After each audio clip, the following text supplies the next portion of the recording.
Alberto de la Era y Pérez de la Costa. Don Alberto es doctor en Derecho Canónico por la Universidad Pontificia de Santo Tomás de Aquino de Roma, doctor en Filosofía y Letras por la Universidad Complutense de Madrid y doctor en Derecho por la Universidad de Navarra en Pamplona. Ha sido catedrático de Derecho Canónico en las universidades de Murcia y de Sevilla y catedrático de Historia de América en la Universidad Complutense de Madrid, donde se jubiló y ahora es catedrático emérito. Ha sido decano de la Facultad de Geografía e Historia y vicerrector y secretario general de la Universidad Complutense. Presidente del Instituto para el Estudio de la Libertad Religiosa, vicepresidente de la International Religious Liberty Association, director del Anuario de Derecho Eclesiástico del Estado, consultor del Consejo Pontificio para los Textos Legislativos, presidente del European Consortium for Church and State Research, presidente del Instituto Internacional de Historia del Derecho Indiano, presidente de la Asociación Española de Americanistas y vicepresidente de la Consortium Internacional de Studio Juris Canonici Promovendo de Roma. Por lo cual, vean ustedes todos los cargos que ha tenido. Científicos, porque en la política fue también director general de Teatros y Espectáculos del Ministerio de Cultura y director general de Asuntos Religiosos del Ministerio de Justicia.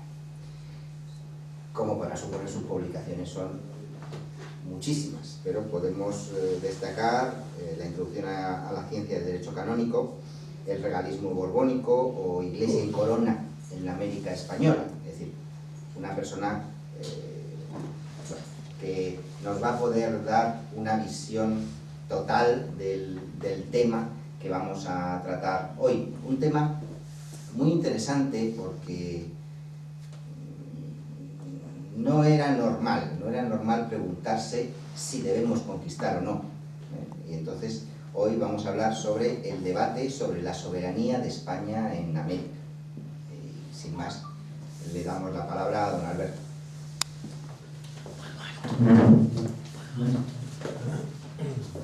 Pues muy buenas tardes. Yo suelo hablar de pie. Llevo más de 50 años dando clases y no he dado una clase sentado todavía. Por eso, si ustedes me dispensan, yo les hablo de pie.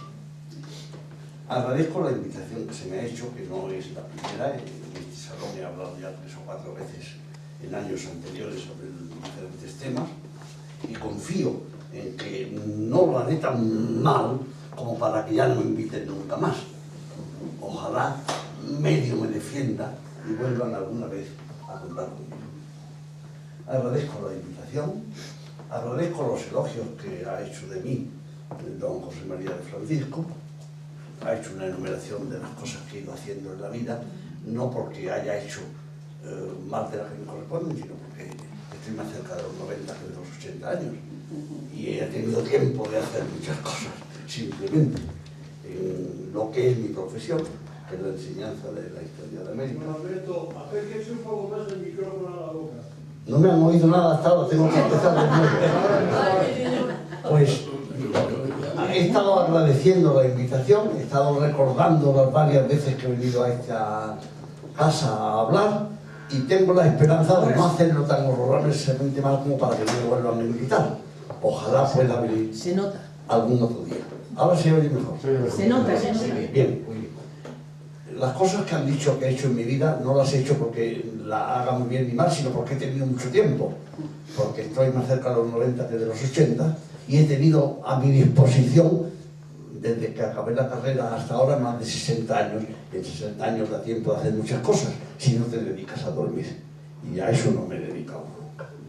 Bien, el tema que nos toca es el tema de los debates sobre la soberanía de España en América. Acaba de señalar don José María de Francisco que ciertamente sobre la soberanía de España en América se originaron una notable serie de debates, dentro y fuera de España. Hasta el punto incluso de que el primero de los debates no tuvo lugar en España. El primer debate sobre la soberanía española en India tuvo lugar en la Sorbona, cuando en España nunca había pensado todavía nadie en debatir nada, y cuando el padre de las Casas estaba tan feliz, que fue uno de los debatidores posteriores, estaba tan feliz con nuestra soberanía. La primera vez que alguien debatió sobre la soberanía española en América, y ahora mismo lo estoy diciendo como anécdota, dentro de un ratito lo meteré en el conjunto de la conferencia, fue en la Sorbona. Y fue debatiendo sobre el descubrimiento de América por Américo Vespucio. Ni siquiera sabían que había descubierto América Colón. Mencionan América descubierta por Américo Vespucio y debaten sobre el derecho de España a ser soberana de América. Y de ahí en adelante, cuantas veces queramos recordar. Vamos pues a empezar por el principio. La soberanía de España en América.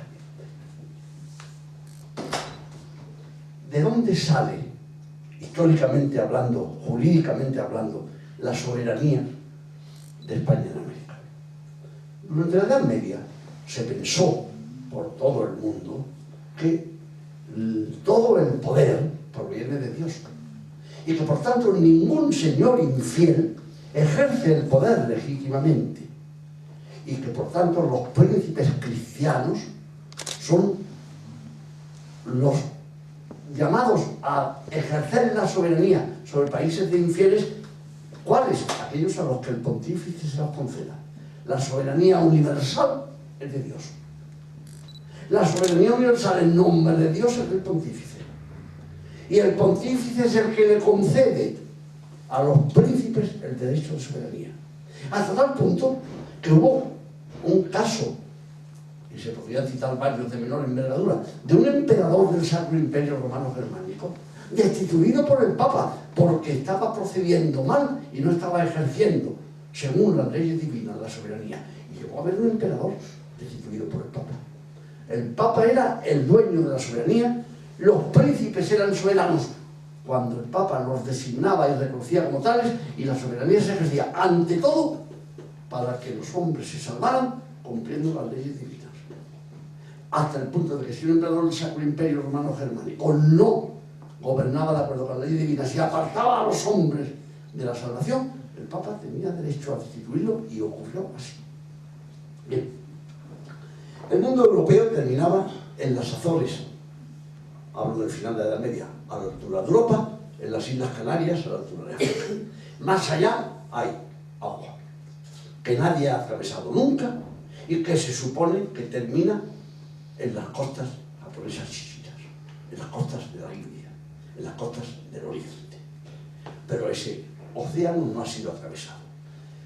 Portugal, primer país que acaba con la Reconquista, mucho antes que España, y que tiene todas sus costas a su disposición, es el primer país navegante del Atlántico. Inglaterra y Francia están metidas en la guerra de los 100 años, España está metida en su reconquista, Portugal tiene las manos, el mar libre. Es el que inicia la conquista. Es el que inicia la expansión, ¿por dónde? Por la costa africana y por las islas vecinas a Europa y África. Azores, Canarias, costa africana, buscando el sur de África para dar la vuelta y llegar a la India, al comercio con la India, no a través de la tierra, Rusia, Turquía, Irán, etcétera, un camino imposible, sino a través del mar, cosa con la que Portugal soñaba. A tales efectos, ¿qué hicieron los reyes de Portugal? Pedirle la soberanía al Papa. Pedirle al Papa la soberanía sobre el Atlántico y sobre las tierras que bañaba el Atlántico. Y el Papa, 3 papas seguidos del siglo XV, Nicolás V, Calixto III y Sixto IV, 3 papas del siglo XV le conceden a Portugal la soberanía sobre el Atlántico y las costas bañadas por el Atlántico en 3 momentos. Primero, la soberanía. Segundo, el deber de evangelizar. Tercero, la delimitación del territorio en el que esa soberanía y ese deber de evangelizar contaba. Nicolás V le concede a Portugal la soberanía del Atlántico con las costas africanas. Calixto III, que era español, le concede a Portugal el deber de evangelizar las tierras sobre las que ha sido declarado soberano, y Sixto IV va a fijar los límites, el espacio. El espacio es todo el Atlántico menos las Islas Canarias, porque Castilla había empezado a navegar y había llegado a las Islas Canarias, y las Islas Canarias las conquista Castilla, no las conquista Portugal. Entonces, la última bula pontificia, la de Sixto IV, determina que Castilla tiene soberanía sobre las Islas Canarias, descubiertas o por descubrir, y libre el itinerario desde las costas castellanas, andaluzas, hasta las Islas Canarias. El resto es portugués. Y eso se afirma por el Papa y se acuerda por Portugal y Castilla en el Tratado de las Alcázaras de Toledo, a final del siglo XV. Portugal y Castilla pactan. Portugal es dueña del Atlántico africano y Castilla tiene libre el paso hasta las Canarias y es dueña de las Islas Canarias descubiertas y protegidas. Esa es la situación. Y ese derecho del Papa, eso que llamamos la teocracia, el poder de Dios, teocratos, poder de Dios, el poder de Dios, la teocracia pontificia, el derecho de soberanía del Papa sobre todas las tierras de infieles, el no derecho de los señores infieles a ser señores de a nadie porque no han sido designados por Dios o tienen en sus manos el poder que Dios en ellos delega. Eso es la situación a final del siglo XV, ratificada por Portugal y Castilla en el Tratado de las Alcázaras sin mayor problema. Sobre esa cuestión no hay debate. La soberanía pontificia es universalmente aceptada. En esos momentos nadie la discute. Ni España, ni Portugal, ni el resto de los países europeos, que son los países civilizados. No hablo del Japón, de la China y de la India, donde no sabían ni que había sumo pontífice. Ni sabían que había Portugal, ni sabían que había nada en aquellos momentos. Estoy hablando del mundo occidental, del Imperio Romano. El último término. Porque a fin de cuentas, el Imperio Romano era Europa, Carlomagno intentó restablecerlo, el Sacro Imperio Romano Germánico intentó restablecerlo, Carlos V, nuestro Carlos I, intentó restablecerlo, Napoleón intentó restablecerlo, y si me apuráis, narices en la Unión Europea, si no intento de restablecer el Imperio Romano. Bien, eso era una doctrina universalmente aceptada, la idea del Papa soberano en virtud de la doctrina teocrática. En esas condiciones es firmado el Tratado de Santa Fe, las capitulaciones de Santa Fe con Colón. No me detengo en las largas negociaciones que lleva a cabo Colón para conseguir las capitulaciones de Santa Fe. En último término, ¿qué son las capitulaciones de Santa Fe? Son un desarrollo del Tratado de las Alcázaras. España envía a Colón a las Islas Canarias a descubrir Islas Canarias. Las Islas Canarias por descubrir. Y Colón sale de Moguer y va de Palo de Huez a las Canarias y se orienta hacia el Atlántico en orden al descubrimiento de las Islas Canarias, las capitulaciones de Santa Fe, firmadas al lado de Granada en el momento en que Granada capitula y en que los reyes católicos están en el campamento de Santa Fe, aceptando a principios del año en 1492 la capitulación y la conquista del Reino de Granada y terminando la reconquista de la península ibérica, zona española. Y Colón parte, llega a América, no nos detenemos en ello, hace 4 viajes, hay un montón de problemas y en último término, el otro día nos hablaban de Hernán Cortés, América se conquista, se domina México, se domina el Perú, se descubren las minas y todo es en cierto modo pacífico, porque nadie discute esa soberanía, porque nadie discute la teocracia pontificia. Y las primeras protestas, las primeras dudas, los primeros debates que se organizan en España no tienen nada que ver con la soberanía, que es el tema de esta charla, tienen que ver con el modo en que la soberanía se está ejerciendo, con cómo se ha conquistado, con qué trato se está dando a los indios. Cuando en 1511, en el sermón primero de Adviento del año 1511, en la isla de Española, en Santo Domingo, el fraile Antón de Montesinos denuncia la situación, no denuncia la soberanía, denuncia el modo en que se está llevando a cabo por los encomenderos, por los conquistadores. Es una discusión no del título, sino del modo de ejercerlo. no de la justicia del título de España sobre Indias, sino del modo de ejercerlo. Y las casas, que estaban unidos a América del principio, porque siendo un chaval, conoció a Colón, cuando Colón regresó del primer viaje a Sevilla, lo dice el propio Las Casas, yo le vi en Sevilla al tiempo de llegar, y Las Casas es un muchacho de 15 años, y vio llegar a Colón, yo le vi en Sevilla al tiempo de llegar. Las Casas se trasladó luego a América y fue un encomendero más. Y trabajó como un encomendero. Y no tuvo mayor escrúpulo. Y cuando empiezan a entrarle escrúpulos, no le entran escrúpulos sobre la soberanía. Las Casas jamás negó la teocracia. Jamás se murió aceptando la soberanía de España sobre Indias. Lo que discutió fue el modo de realizarse. No discutió el que España fuera soberana. Nunca negó la teocracia papal. Lo que negó fue la justicia del modo de realizarse, no la justicia del mismo. ¿Cuándo empieza la discusión sobre el modo de realizarse? Lo sabemos por Vitoria. Vitoria es otro chaval joven, lo mismo que Las Casas, aproximadamente de la misma edad, solo que Vitoria murió con 50 y tantos años y Las Casas con 80, y entra de fraile dominico, lo mismo que Las Casas, y en lugar de irse, como Las Casas se fue a América, primero de encomendero y luego le dio vocación de fraile, se metió allí de fraile, Las Casas, Vitoria, recién realizada su profesión en el convento y recién convertido en dominico estable, se va a la Sorbona a estudiar. Se va a estudiar teología a la Universidad de la Sorbona, que en aquellos momentos es la más prestigiosa de Europa. Y en la Sorbona hay un maestro llamado Almen y otro maestro llamado May. Uno es francés y el otro es irlandés. Almen es el primero que, a quien le oye Vitoria, escuchar una crítica al derecho papal, al derecho teocrático, al derecho de soberanía. ¿De dónde sabe que el Papa es soberano de todas las tierras del universo?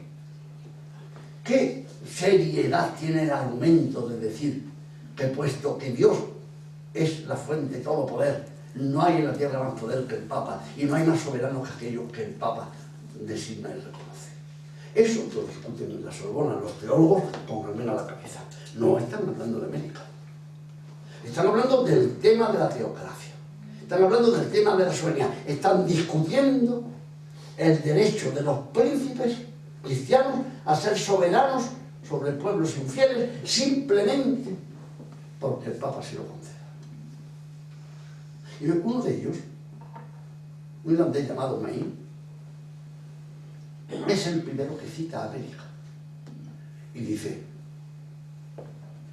esa soberanía que estamos criticando ha sido aplicada por Castilla en las tierras descubiertas en el Atlántico y se ha apoderado de esas tierras en nombre de la soberanía cuya justicia estamos negando. El continente descubierto por Américo Vespucio ha sido conquistado por los reyes de Castilla en base a una soberanía cuya realidad estamos negando. Eso lo oye el primer español que lo oye en Vitoria, que es un joven dominico que está estudiando en París. No le interesó el tema excesivamente porque Vitoria no era un americanista, ni pensó nunca en ir a América, ni estudió el problema americano, hasta una fecha mucho más tardía, como vamos a ver. Los reyes de España habían enviado, después de Colón, a una serie de conquistadores, no voy a tener el largo episodio de esto, de Cortés, de Pizarro, de los problemas de Colón, de la prisión de Colón y su vuelta a España, de su hijo Diego como gobernador de las Indias, de Obando, de etcétera, etcétera, etcétera, porque todo eso España lo hacía junto con Portugal en sus navegaciones africanas de absoluta buena fe, con una absoluta convicción.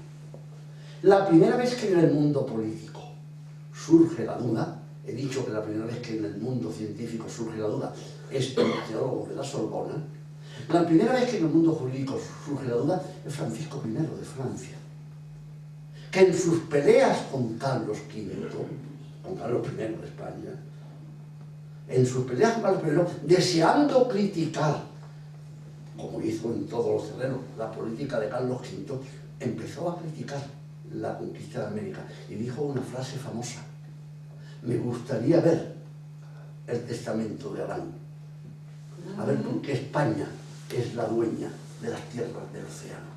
Me gustaría ver el testamento de Adán. Bien,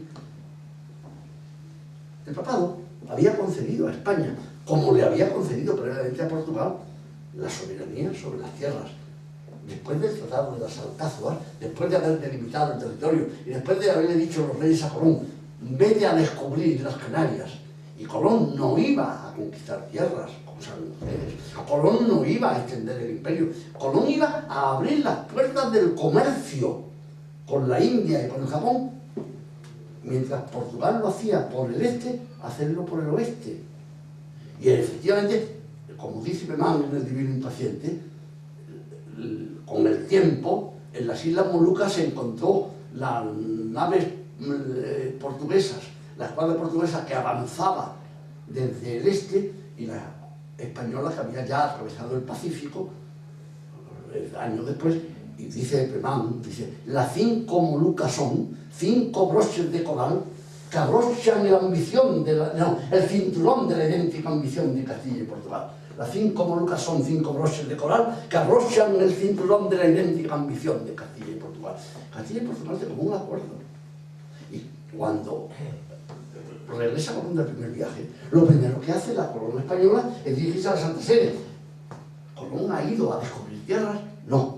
Ha ido a conectar con la India, con el Japón, con la China, al comercio de las perlas, al comercio del azafrán, al comercio que Portugal buscaba por el sur de África y que Colón buscó por el Océano Atlántico, pensando que al otro extremo estaba. Y cuando llegó al Caribe, cuando tocó el Caribe, estaba convencido que había tocado Asia.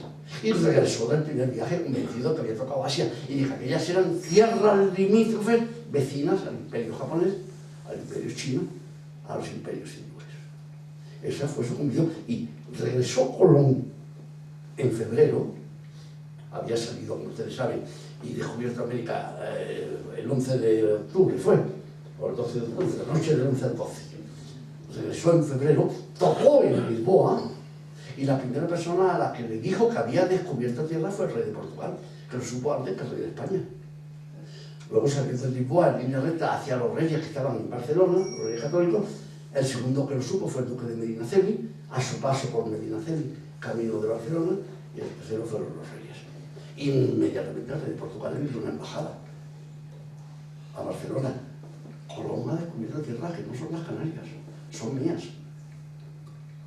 Esas tierras que Colón ha descubierto pertenecen, según el Tratado de las Alcázares, a Portugal. Entonces, inmediatamente de la vuelta de Colón, los reyes de España, los reyes de Castilla, se dirigen al Papa, le piden que le conceda a Castilla la soberanía de las tierras descubiertas por Colón y consiguen 3 bulas, como había conseguido Portugal. Las 3, 2 del 3 de mayo y una del 4 del año 93.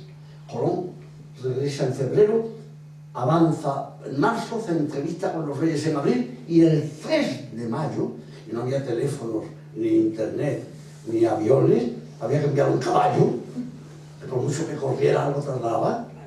El 3 de mayo, 2 bulas y una el 4, y que le concede a Castilla, que le habían concedido a Portugal, la soberanía, una bula, el deber de evangelizar, segunda bula, y la delimitación del territorio.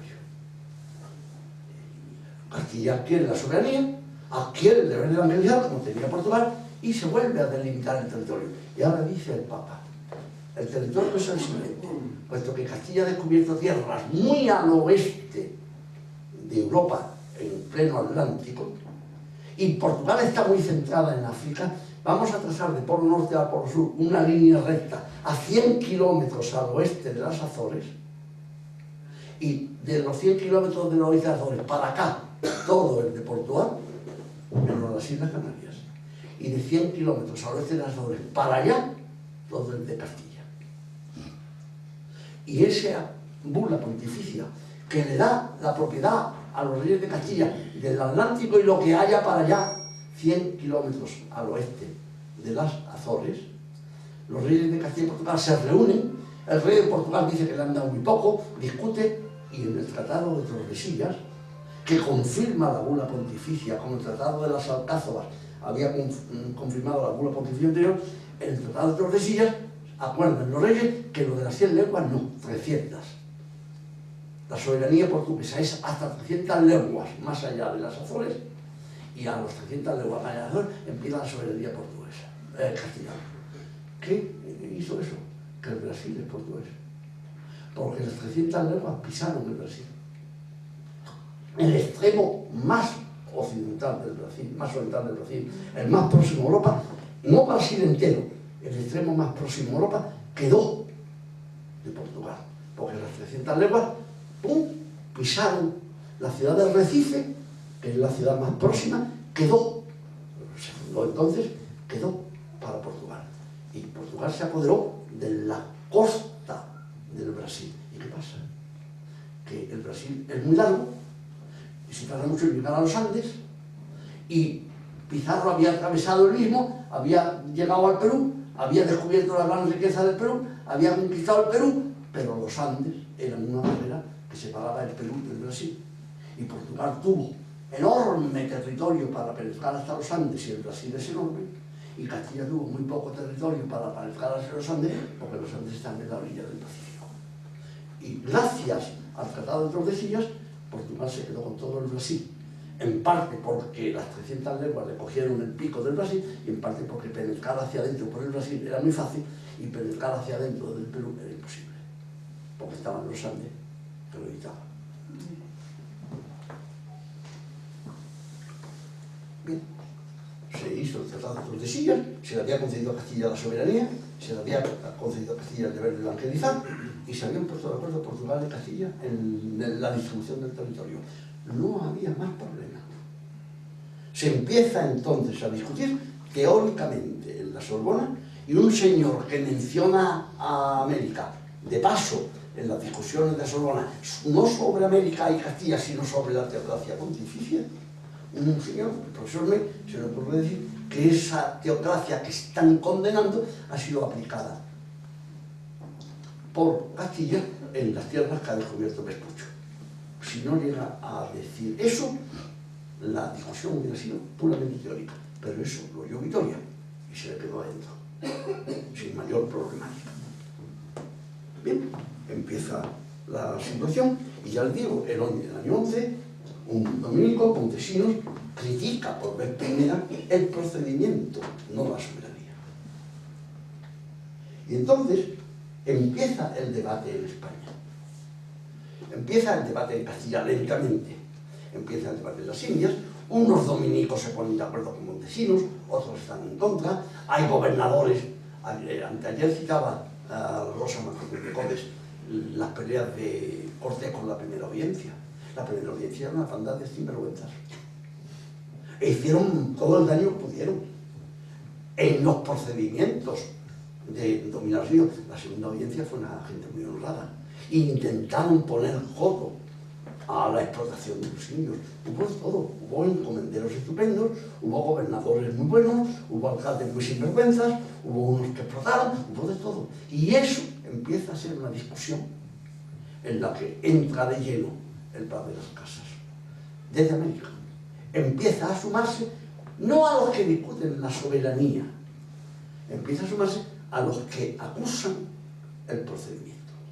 Y en España no se pone en duda la soberanía de España sobre América, se pone en duda el modo en que está siendo aplicada, en que está siendo desarrollada.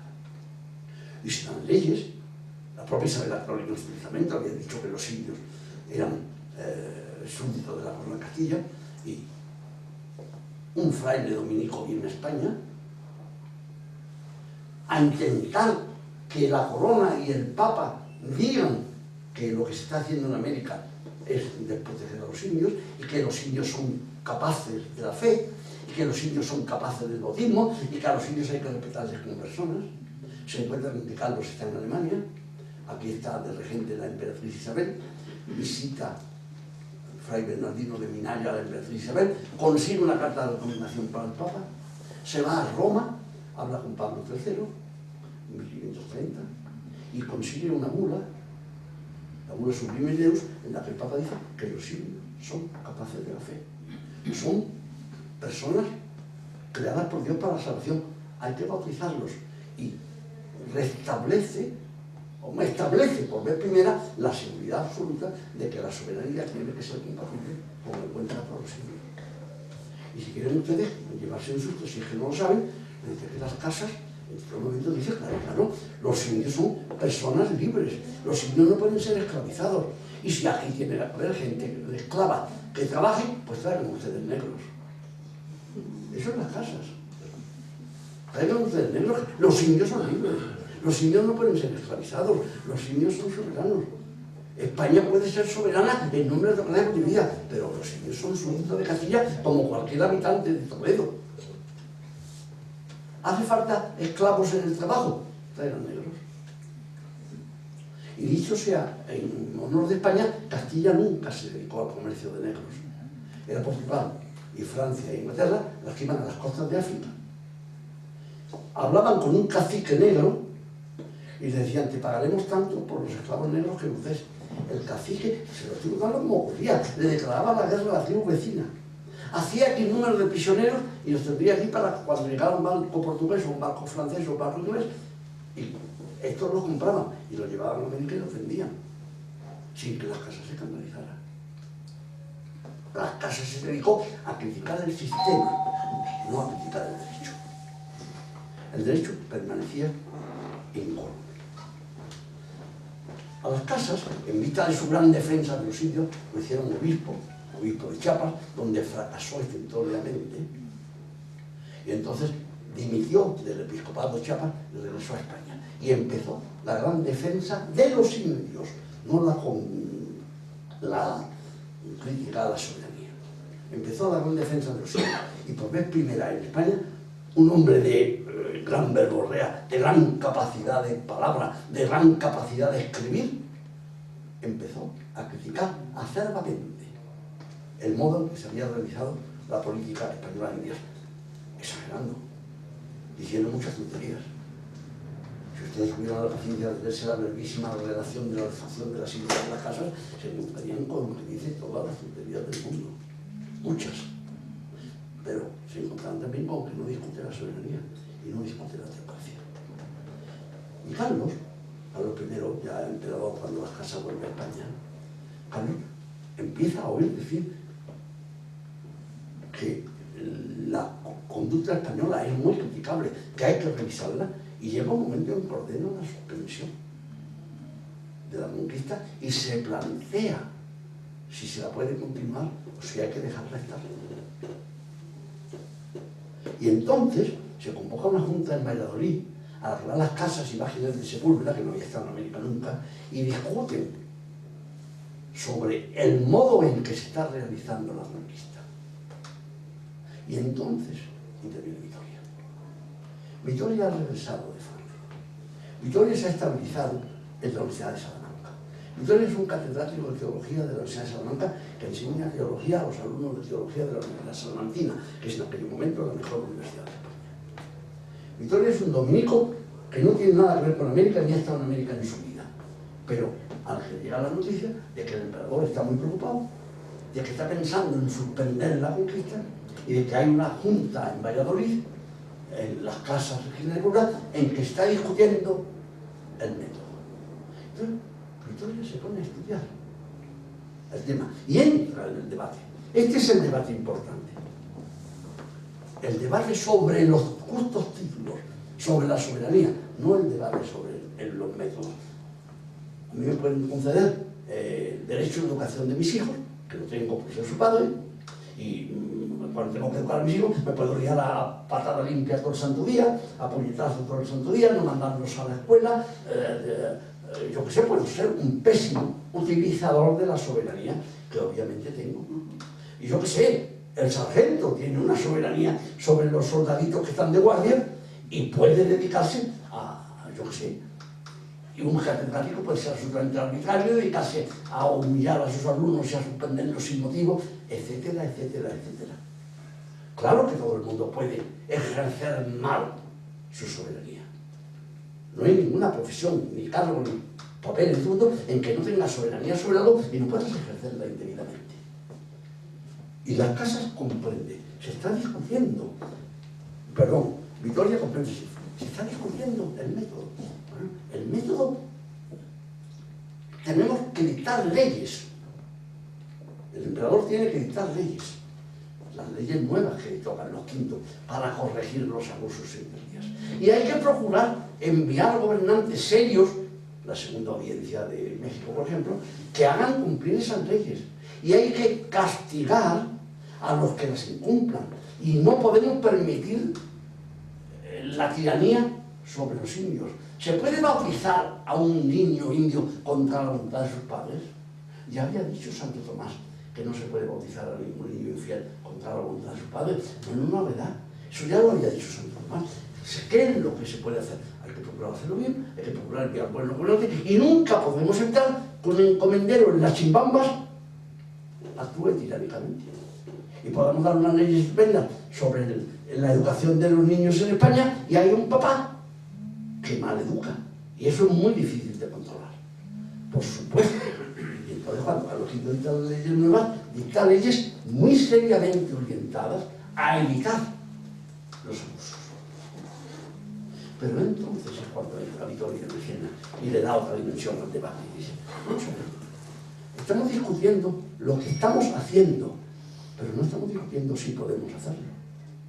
Y yo escuché en la Sorbona hace 20 años que no podíamos hacerlo. ¿Es el Papa soberano de las Indias? Mejor dicho, es el Papa soberano del universo. Realmente Dios le ha concedido la soberanía temporal del universo al Papa. Lo había dicho San Bernardo, cuando está en la barca con Pedro, Jesús, y dice que le van a detener, lo van a matar y las cosas, y Pedro dice, aquí tengo 2 espadas. Y respondió, según el Evangelio de Cristo, es suficiente. San Bernardo hace un curioso comentario y dice, si es suficiente es que era bueno que tuviera 2 espadas, una es la espada temporal y otra es la espada espiritual. Si la espada temporal no hubiera estado en manos de Pedro, Jesús hubiera respondido, es demasiado, no es suficiente. Dicho en latín, satis es lo que respondió Jesús, dimis es lo que tendría que haber respondido. ¿Es suficiente? No, es demasiado. Cristo no respondió, es demasiado. Luego Cristo reconoció que Pedro tiene 2 espadas. Y cuando Pedro le corta la oreja al siervo del cinturón, no le dice tira la espada, sino métela en tu vaina. No la uses cuando no corresponde. Luego, claro que el Papa tiene 2 espadas. Esto lo afirma San Bernardo, con todos los respetos. Y Victoria dice, ¿hasta qué punto el Papa tiene 2 espadas? ¿Qué argumento es ese del satis es y el nimis es para decir que Pedro es el dueño del poder temporal y del poder espiritual? ¿No había dicho Jesús al mismo tiempo darle al César lo que es del César y a Dios lo que es de Dios? ¿No había reconocido a las autoridades temporales? ¿No había dicho si mi reino fuera de este mundo habrían venido mis soldados a defenderme, pero como mi reino no es de este mundo? ¿No había reconocido la autoridad de Pilatos en el momento en que discute con él? ¿Quién ha dicho que Pedro tiene las 2 espadas? Entonces Victoria parte a base de que el Papa no es soberano del mundo, de que el Papa no puede conceder la soberanía temporal. Entonces, si no puede conceder la soberanía temporal y es Castilla es soberana de las Indias, es que hay que retirarse de las Indias, es que hay que abandonar las Indias. Este es el punto al que lleva Victoria el debate. Es que hay que abandonar las Indias porque Castilla ha ocupado ilegalmente, en base a una soberanía que no le corresponde, el señorío de las Indias. Hay una obra de teatro de Calderón, escrita un siglo después, que se llama El Príncipe Constante, que narra el siguiente episodio. En una guerra medieval entre el rey de Portugal y el sultán de Marruecos, en una batalla es detenido por los marroquíes el príncipe Fernando, el infante Fernando, hermano del rey de Portugal. Es hecho prisionero. Y los marroquíes se llevan prisionero al hermano del rey de Portugal. Entonces el sultán escribe al rey de Portugal, en una embajada, y le dice, yo te devuelvo a tu hermano si tú me devuelves Ceuta. Ceuta está en poder de los portugueses, devuélveme Ceuta y te devuelvo a tu hermano. Y el rey de Portugal acepta. Que le devuelvan a don Fernando y él devolverá a Ceuta. Y don Fernando se niega. El príncipe Constante de Calderón, don Fernando se niega y dice, no se puede devolver Ceuta a cambio de mi vida, porque en Ceuta hay un montón de musulmanes que se han convertido al cristianismo. Ceuta es ahora una ciudad cristiana. Y si se la devolvemos a Marruecos, van a ser reconvertidos al Islam o castigados o ajusticiados los cristianos ceutíes. Eso vale más que mi vida. No quiero ser devuelto si supone la pérdida del cristianismo en Ceuta. Y no es devuelto y la justicia, pero Ceuta permanece en manos de Portugal. Ese argumento del príncipe Constante de Calderón es el argumento de Vitoria un siglo antes. Vamos a ver, hay que renunciar a la soberanía de las Indias, porque cuando se concedió en 1493 a Castilla y en 1450 y tantos a Portugal, se concedió en nombre de un poder que el Papa no tenía. Se concedió en nombre de un poder que el Papa no tenía. ¿Pero qué vamos a hacer ahora? ¿Abandonar las Indias? ¿Entregar de nuevo al paganismo o al castigo a los indios convertidos? Porque además no pensamos que se estaban convirtiendo en indios continuamente. Se llega y se convierte en la primera generación de indios. Y ya los niños que van naciendo van siendo bautizados. Y ya en años subsiguientes, en las tierras estabilizadas, no se tiene que convertir en nadie. Y América va siendo católica, a medida que van naciendo niños, hijos, nietos y bisnietos de los indios de la primera generación que se convirtieron. No es que todos los niños de Indias se convierten a los 15 años al catolicismo, que se bautizan al nacer. Hijos, nietos, bisnietos de la primera generación. Eso hay que acabarlo todo con ello y devolverlo al paganismo. Ese es el argumento del príncipe Constante que se plantea Vitoria. Es el que la Vitoria lleva al debate. Y dice, vamos a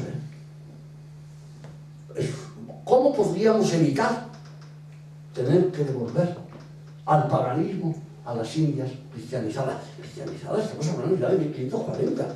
Hace 50 años que se cristianizó, y 50 años nosotros hablamos, parece 50 años, entonces era un siglo, o 2 siglos, es que la gente vivía 30 años.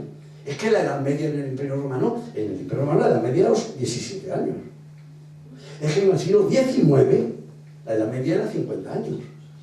O ya puede ser 80, pero es que eran 50 y tantos en el 19 y 17 en el Imperio Romano. Es que en 50 años en tiempo de Victoria era muchísimo tiempo. ¿Qué hacemos?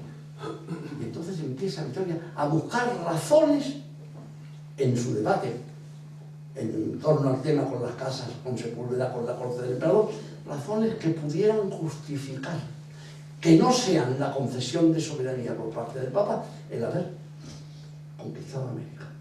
No me voy a fijar en la soberanía, me voy a fijar en la cristianización. España llega a América a cristianizar.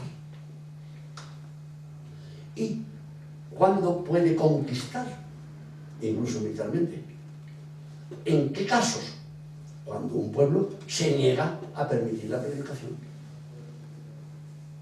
Cuando un pueblo, o los caciques o quien sea, se niega a permitir la predicación, o se niegan a impedir la conversión, o se niegan a perseguir a los convertidos, o son pueblos tiranos que tiranizan y esclavizan a sus súbditos. Es la serie de Victoria, esa me la he inventado y no creía que se me escapara una de las razones de la Victoria. Dice, ¿cuándo puede realmente ocuparse con soberanía castellana las Indias? Cuando los indios lo aceptan voluntariamente, o cuando impiden la libre comunicación con los españoles, o cuando le cierran la puerta al comercio, o cuando le cierran la puerta a la predicación, o cuando coaccionan para que vuelvan al paganismo a los ya convertidos, o cuando son príncipes tiranos.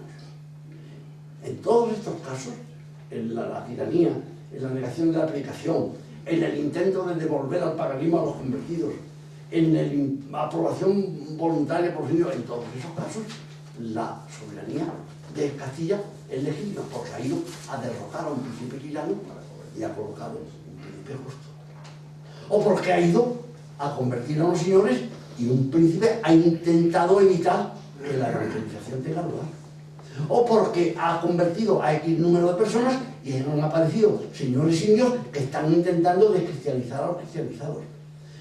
Estas condiciones permiten, dice Vitoria, la legitimidad del dominio para garantizar la cristianización, para evitar la tiranía, para sostener a los que se han convertido. Entonces, la fuente del poder español no es la soberanía pontificia, la fuente del soberano son las circunstancias que se dieron en determinados territorios de Indias. Lo cual no quiere decir que no haya habido conquistas en que esas circunstancias no se daban. Lo cual no quiere decir que a lo largo de esos 50 años no haya habido injusticia. Lo cual no quiere decir que los métodos hayan sido siempre los apropiados. Pero no le puedo aconsejar al emperador que abandone las Indias. Por lo mismo que el infante don Fernando no le podía aconsejar a su hermano de Portugal que entregara Ceuta. Él dice, no le puedo aconsejar al emperador que abandone las Indias. Le aconsejo que mantenga la soberanía adquirida aquí por este motivo, aquí por este, pero le aconsejo que dicte unas leyes que garanticen el correcto ejercicio de esa soberanía. Esas son las leyes nuevas. Eso es lo que posteriormente Felipe II y Juan de Obando van a hacer cristalizar en la primera recopilación de leyes indianas. La garantía de cómo se procede. La garantía de por qué se procede hay que tomarla A, según las casas de la soberanía papal, B, según Vitoria, de las circunstancias concretas de cada zona, de cada señorío, de cada tribu, de cada país. Que luego se hiciera mejor o peor, que en adelante las cosas se complicaran o no se complicaran, que aún en el siglo XVI y en el XVIII se convirtieran en justicias, que se le hiciera caso a las casas si se llevaran negros esclavos. En el siglo XIX, cuando tiene lugar la independencia, empiezan a dictarse leyes de libertad de los negros, porque las leyes españolas impedían la esclavitud de los indios, pero no impedían la esclavitud de los negros. Y nos encontramos en el siglo XIX con leyes dictadas posteriormente impidiendo la esclavitud de los negros. ¿Bien? Todo eso fue el debate. Se inicia entre Portugal y Castilla por el reparto del océano, se continúa por los primeros críticos del modo de conquistar y se termina atacando a los propios títulos de soberanía. Y una vez que Vitoria, en los últimos años de su vida, tranquiliza al emperador, tranquiliza al gobierno y dice, bien está establecida la soberanía, volver atrás es peor que continuar con ella. Ha habido en muchas ocasiones motivos suficientes para justificarla. Dicten ustedes leyes que garanticen el buen ejercicio de la misma. Y se acaba en España el debate de soberanía. Se acaba en el mundo. La leyenda negra es la leyenda negra. Pongo un ejemplo de leyenda negra. En la noche de San Bartolomé, en Francia, en la noche de San Bartolomé murieron más protestantes que en toda la historia de la Inquisición española desde que se funda hasta que se extingue. Desde que España funda la Inquisición hasta que la extingue, a lo largo de 3 siglos, causó menos muertes de protestantes que protestantes fueron asesinados en la noche de San Bartolomé. Pero la leyenda negra no se refiere a la noche de San Bartolomé, se refiere a España. Es que Enrique VIII de Inglaterra no ejecutó a una cantidad tal de frailes cuando proclamó el anglicanismo. Es que los Estados Unidos no se formaron de los ingleses que huían de la persecución anglicana. Los españoles que fueron a América fueron para hacerse ricos. Los ingleses que fueron a América fueron huyendo de la persecución anglicana. Es que no hubo inquisición en las tierras luteranas. Solo hay leyenda negra española. Solo ha continuado el debate sobre los derechos de soberanía como si solo España. Cuando yo planteé el título de esta conferencia, lo primero que rechacé fue el debate sobre la colonización. porque la palabra colonia no me gustaba. La palabra colonia es una palabra inglesa. Cuando los ingleses empiezan a conquistar tierras en el océano, cuando empiezan a conquistar tierras en África y tierras en el Pacífico, cuando los franceses empiezan a conquistar tierras en África, eso sí que son conquistas, eso sí que son conquistas. Y esas conquistas están hechas absolutamente por la fuerza. Ahí no hay ni asomo de concesión de soberanía por nadie. Los temas de la soberanía se han perdido en el pasado de la historia. Pero España no tuvo colonias. El rey no era rey de España y de sus colonias, era rey de España y de las Indias. Eran los reinos de las Indias. Era el reino de Castilla, el reino de Aragón, el reino de Granada, el reino de Galicia y los reinos de las Indias. Y los reyes de España se titulaban reyes de España y de las Indias. Y todo el tratamiento jurídico de la legislación española hasta la independencia es el tratamiento de reinos, no es el tratamiento de colonias. España no tuvo colonias. Las colonias aparecen en el 19 en África. Los países africanos que después de la Segunda Guerra Mundial se han ido independizando, eso fueron colonias. Y eso no lo tuvo España. El debate no versa sobre la colonización. El debate versa o sobre la soberanía o sobre el modo, pero no sobre otros conceptos jurídicos distintos de eso. Con eso, al margen de todo lo que haya podido hacer toda la ley tan negra, el tema del debate español se queda cerrado y no vuelve a plantearse. Y en los siglos XVII y XVIII nunca se discute. La soberanía apoyándose en los argumentos de Vitoria, ya convertidos en textos para que los estudien los teólogos y los juristas, y en leyes que el propio Carlos III intenta codificar por enésima vez en el famoso intento del nuevo Código de Indias, que se interrumpe por culpa ya de Napoleón, la invasión, Carlos IV y la serie de cosas que sucedieron entonces y que condujeron al enorme error que cometió España en el siglo XIX, que fue andar una guerra para impedir la independencia. Portugal no armó una guerra con Brasil para impedir la independencia. Cuando Brasil quiso la independencia, Portugal se la concedió inmediatamente y envió a un miembro de la Casa Real Portuguesa como emperador del Brasil. Y hubo varios emperadores del Brasil, de la Casa Real Portuguesa, que al final fueron echados y se puso la República. Bueno, en el Brasil, en Francia, en Austria y en la mayor parte de los países. Desaparecieron las monarquías y aparecieron las repúblicas. Pero Portugal le concedió la independencia a Brasil. España tenía 4 virreinatos. El virreinato de Nueva España, México, el virreinato de Nueva Granada, Colombia, el virreinato de Lima, de Perú, y el virreinato del Río de la Plata, Buenos Aires. Si España a final del 18 hubiera declarado independiente a los 4 virreinatos, fundando 4 reinos, a los que se podían haber enviado 4 miembros de la Casa Real Española, y se les hubiera aceptado la independencia, la situación hubiera sido diferente. No se hizo, se guerreó con ellos, se mandaron ejércitos, se mandaron soldados, hubo víctimas, hubo como en toda guerra aciertos y barbaridades, y ¿qué quedó? Un notable odio de muchos países de América hacia la colonización y hacia la cristianización española, y que América quedó fragmentada en 20 y tantos países. En el Istmo hay 7 u 8 países y el mismo tiene el tamaño de Andalucía. Sí, pero, mucho más el Paraguay, el Uruguay. Pero ¿qué sentido tiene todo eso? El enorme error de no haberles concedido la independencia. El error de haberla tratado de impedir por la fuerza, por la guerra. Y el resultado, termino con esta anécdota, hace 2 o 3 años yo tuve que ir a un hospital y me atendió una enfermera, que era obviamente una india americana, obviamente. Y le pregunté, señor, ¿y usted de qué país es? Me dijo, de Ecuador. Yo en broma, creyendo que hablaba en broma, le dije, dígame usted, ¿dónde hay más indios? ¿En Ecuador o en los Estados Unidos?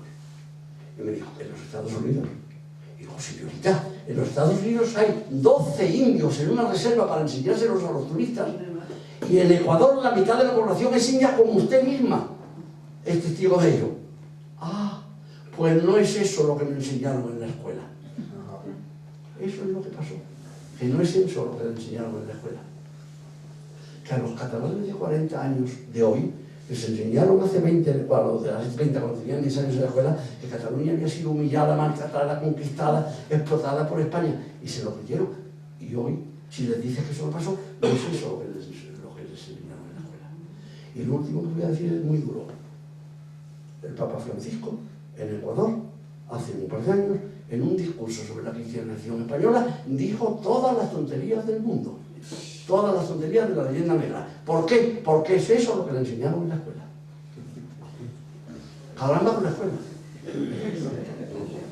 Ya está, caramba con la escuela, ya acabamos.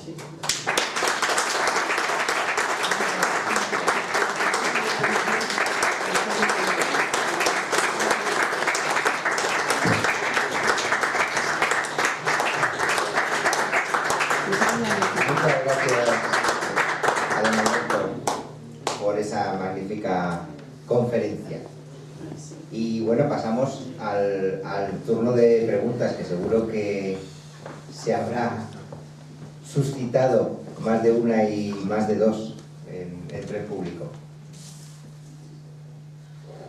¿O no?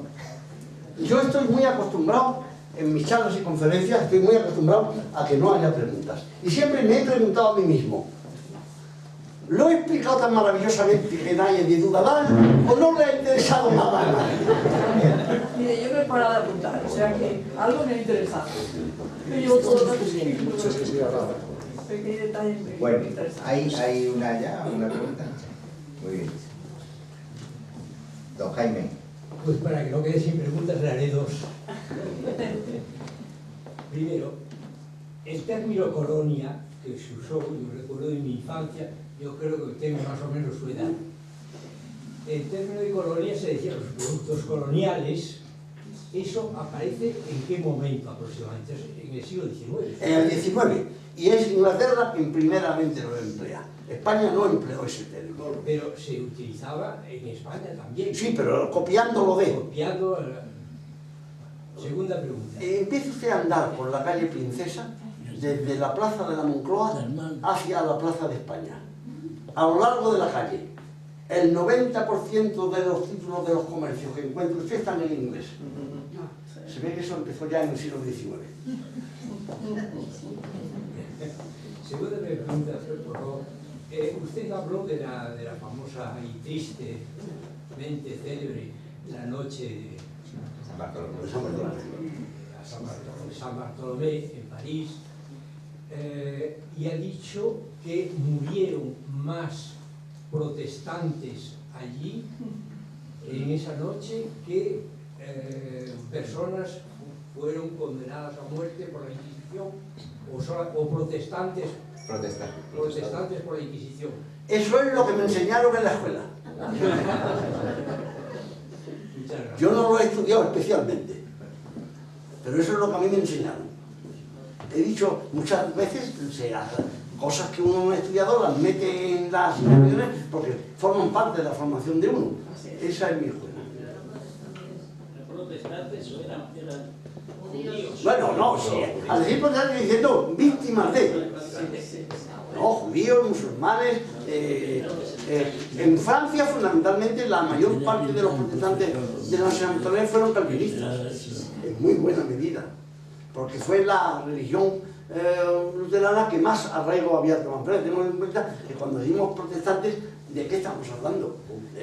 Lutero dijo, la interpretación de la Escritura es libre, y entonces la Iglesia Católica dice, la interpretación de la Escritura no es libre, es la oficial, dogmática del papado y de los concilios. Y Lutero dijo, no, la interpretación de la Escritura es libre. ¿Cuántas interpretaciones de la Escritura surgieron a partir de la afirmación de lo que es libre? 3.461. Pero de las 3.461, 40 tuvieron discípulos los que lo sostenían. Los demás se olvidaron. Estoy inventando las cifras, ya pueden ustedes imaginar. ¿Cuántas religiones luteranas hay? El calvinismo, el adventismo, el gallicanismo, perdón, el inglés era el otro, los testigos de Jehová, los mormones, los episcopalianos, los presbiterianos, los episcopalianos. Todo eso deriva en la afirmación de Lutero de que la interpretación de la escritura es libre y de que de esos muchos señores que interpretaron la escritura, 40 consiguieron discípulos. Y en Francia, quien más prosperó de todo eso fue el calvinismo y fue el más perseguido. Se les concedió un tiempo, un sitio, pero actuaron de tal manera que se les terminó persiguiendo mucho. Y al final tenían unas reservas que el propio Luis XIV terminó anulando. Sí, eso es lo que me felicitar al ponente y tenía una pregunta acerca de lo que nos ha comentado del Tratado de Tordesillas. Sí. Inicialmente el límite establecido eran 100 leguas. Ese había sido el Tratado de las Alcázovas. Sí, para la separación entre los territorios Sí. de la Corona de Castilla y la Corona de Portugal. Sí. Y después se extendieron a 300 leguas. Sí. ¿Por qué razón o qué les motivó a los reyes católicos a ceder esas 200 leguas? Ahí vaya a preguntárselo. Porque los reyes católicos, lo que les dijo Colón es que en las primeras 300 leguas no había nada. Colón no llegó al Brasil, Colón llegó al Caribe, que está más hondo. Entonces, cuando Colón regresa de América, informa lo que ha descubierto, todo está más allá de las 300 leguas. Tanto Florida como el Caribe, como el norte de Venezuela, como el Istmo, todo está de las 300 leguas para allá. Entonces Colón, para que los reyes católicos y los de Portugal se entiendan y dicen, puede cederse a 300 leguas porque en el Atlántico no hay nada antes de esas 300 leguas. Y no había nada más que un pedacito de Brasil. La punta o al este del Brasil, es lo único que quedaba dentro. Luego ya fue la geografía americana. Tuvieron una conversación porque si no había necesidad de darles esas 200 lenguas extras, porque se lo dieron. Porque negociaron, porque en Portugal y Castilla había muchos más intereses aparte de las lenguas de negociar, porque debieron negociar montones de cosas y entre las negociaciones tengamos en cuenta que los reyes católicos pasan a sus hijos casi todos con reyes portugueses. La hija mayor se casó con un rey de Portugal y luego con otro rey de Portugal. Hubo un momento que el infante heredero de la corona, don Miguel, era heredero de Portugal y de Castilla al mismo tiempo. Heredaba Portugal por su padre, el rey de Portugal, y Castilla por su madre Isabel. A la segunda hija Juana la casaron con un imperial y a don Juan, al hijo. Pero a la tercera hija la volvieron a casar con un rey de Portugal. Y solo a la última, a Catalina, la casaron con el rey de Inglaterra y mala suerte tuvo la pobre. Entonces, como las relaciones entre Portugal y Castilla eran constantemente intensas y no negociaban solo eso, negociaban montones de cosas, de plazas fronterizas, de comercio, de viajes, etc. Colón les dijo, no importa nada que cedan en ese punto porque ahí no hay nada que valga la pena y otras cosas cedería Portugal a cambio. De acuerdo, gracias. Buenos días, buenas tardes. Era para abundar, no intento hacer ninguna pregunta, más bien abundar en todo lo que usted ha dicho sobre las leyes de Indias. Una construcción jurídica fantástica, hecha con un estudio profundísimo, pero yo en mi vida profesional y con muchos contactos me he encontrado con una cierta divergencia desde los españoles que vemos las cosas desde aquí y cómo se ve desde allí, al otro lado. Yo me he tenido que pasar muchos años de mi vida fuera, en aquella parte, y entonces se encuentras con los famosos cronicones de los cabildos, eso que llaman el carnero, los carneros, en los cuales en esos documentos de los cabildos, que son muy, digamos, locales, se ve una cierta lucha entre las dos cosas. Carlos V insiste en que se tienen que cumplir las leyes de Indias, que los encomenderos deben cumplirlas, y llega un momento en que las prohíbe. Entonces yo me he encontrado en los cronicones, cosa curiosa, que todavía a principios del siglo XIX, en algunos cronicones de esos de los pueblos, dice del cabildo que desgraciadamente todavía hay encomenderos, y estamos ya en el siglo XIX, que siguen manteniendo las encomiendas y que siguen saltándose las leyes. Aquello de, como era, la ley se acepta pero no se cumple, ¿verdad? No hay hoy en España políticos que siguen saltándose las leyes. Es el contraste entre la realidad jurídica claro que las leyes de Indias eran excelentes y claro que hubo continuas violaciones de las mismas, pero al último encomendero, a 300 kilómetros de la capital del virreinato, no se le podía controlar y naturalmente que hubo multitud de abusos. Si los hay hoy. Si se quedan con el dinero de las provincias, de las comunidades autónomas y de los ayuntamientos y lo sabemos, está ocurriendo todos los días en América, con las comunicaciones de entonces, en América y en España. Es que los gobernantes de la península ibérica en el siglo XVII, en el siglo XVIII, a X distancia del Toledo o de Madrid, a X distancia de la Cancillería de Valladolid o de Granada, perdidos en los campos, en los pueblos, en las aldeas, ¿quién podía controlarlos? Pues abusos. Es que yo si me pongo a citar a Fuentevejuna, pues abusos, a la Fuentevejuna de Lope de Vega, abusos por todas partes. Y cuando viene el rey y pregunta ¿por qué han matado ustedes al comendador? Porque el comendador estaba abusando. ¿Y quién mató al comendador? Fuentevejuna, señor. ¿Y quién es Fuentevejuna? Todos a una. ¿Pero por qué matan al comendador? Porque el comendador está abusando y no lo invitan desde la corona. Y hace falta que lo maten para que la corona se interese. ¿Qué ha pasado ahí que han matado al comendador? Eso ocurría constantemente. En las Indias, y si ocurría en España, no iba a ocurrir en las Indias, donde las distancias eran enormes y donde eran prácticamente inabordables. Sí, hasta tienen que tener en cuenta que Napoleón iba como Julio César a caballo. Y que no podían ni comunicarse, no había medios de comunicación posibles. Y una vez que un encomendero estaba a 300 kilómetros de la capital del virreinato o del alcalde o del gobernador más cercano, y que tenía unos indios a su cargo, y que tenía unas tierras, controle usted lo que hacía. Controle usted su afán de riqueza, controle usted su conciencia, controle usted su obediencia a las leyes. Las leyes de Indias son excelentes, el cumplimiento de las leyes de Indias es incontrolable. Pero vamos, pero así era. Quería preguntar, ¿por qué nunca se ha cuestionado el tema de la colonización inglesa? ¿Os ha cuestionado alguna vez de la forma que lo han hecho, que fue terrible?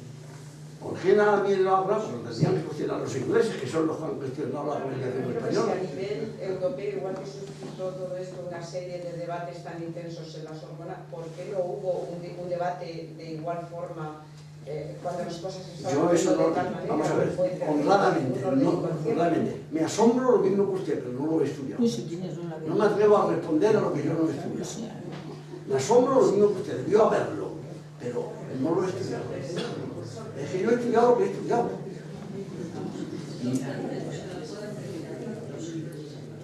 En México, la guerra de independencia culmina con la firma de los tratados de Córdoba entre el último virrey español, Juan O'Donoghue, y Agustín de Iturbide. En esos tratados se estipulaba que México se independizaba de la Nueva España, pero se constituía en un reino y se le ofrecía la corona a Carlos María Isidro, en su defecto a Francisco de Paula, en su defecto a otro príncipe de casa española o de casa europea, de casa real española o casa real europea.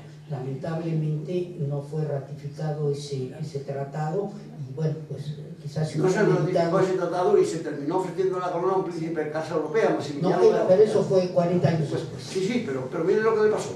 ¿No? Y quizás en España se hubieran evitado las guerras carlistas y en México se hubiera constituido. Sí, pero no se aceptó, no se subrayó, no se firmó por las dos partes y yo no sé si no hubiera ocurrido lo que le ocurrió a Maximiliano 20 años antes y llega a hacerse lo que es. Bueno, Iturbide se corona emperador y acaba fusilado. Y acabó fusilado. ¿Qué es lo que pasó en México? Intentaron convertirlo en un imperio. Iturbide se coronó emperador, perdió la vida.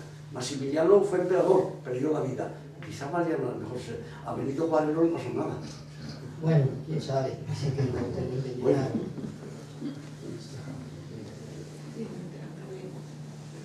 Yo no soy un experto en independencia. Solo una cosa más, que nos ha contado lo de la raya de las 300 leguas y tal. Sí, sí. Al principio solo se hizo por el Atlántico, pero como los barcos se encontraron en las Molucas, dijeron, bueno, hay que darla por el otro lado, a ver dónde está.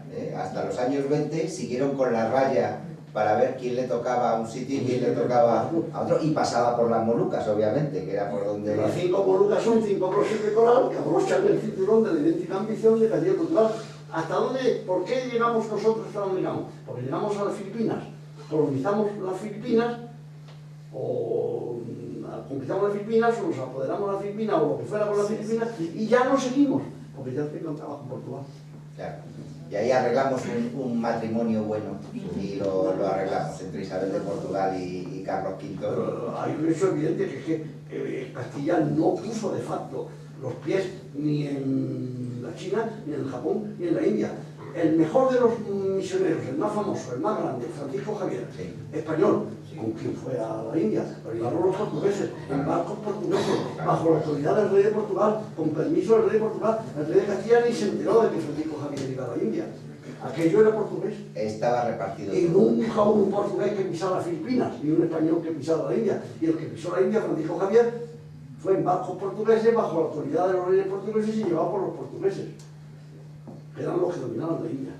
Bueno, la última que te veo con ganas de hacer. Sí, bueno, es más que una pregunta, es una reflexión sobre el movimiento indigenista que en los últimos 30, 40 años se está desarrollando en muchos países latinoamericanos.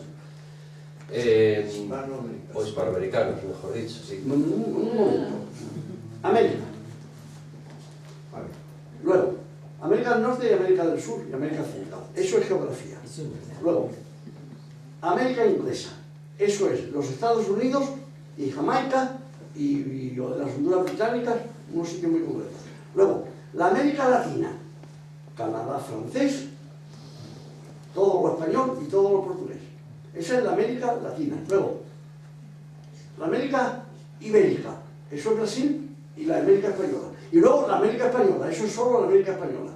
Si habláramos con propiedad, cuando hablemos de América Española, nos referiríamos a los territorios que ocupó España. Cuando hablemos de la América Ibérica, incluiríamos a Brasil. Y cuando hablemos de la Latina, meteríamos también al Canadá francés. Eso es el buen modo de hablar. De acuerdo. Lo que hacemos los científicos, pero solo los... Completamente de acuerdo.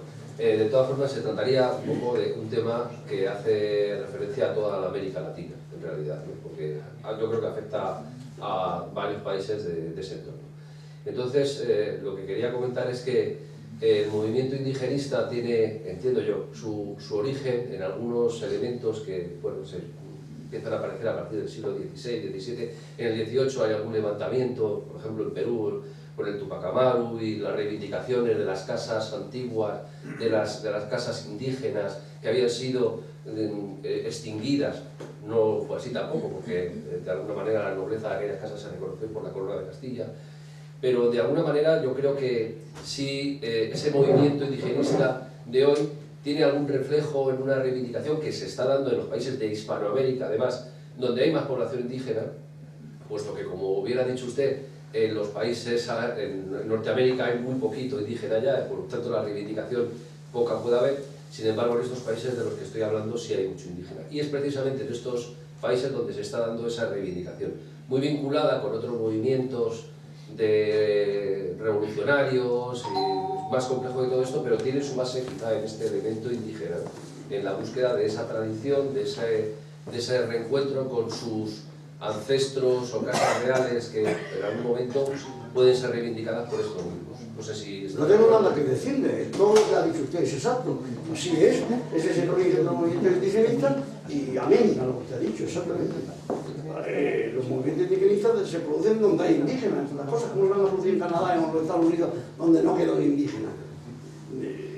Los movimientos indigenistas se producen, y muy pocos son indígenas en Brasil, donde de verdad quedan indígenas es en la América Española, donde de verdad se respeta a los indígenas es en la América Española, lo demás es una vez más legislativo. Bien, pues entonces ahora vamos a pasar a compartir un vino y a seguir charlando en grupos amistosos. Gracias.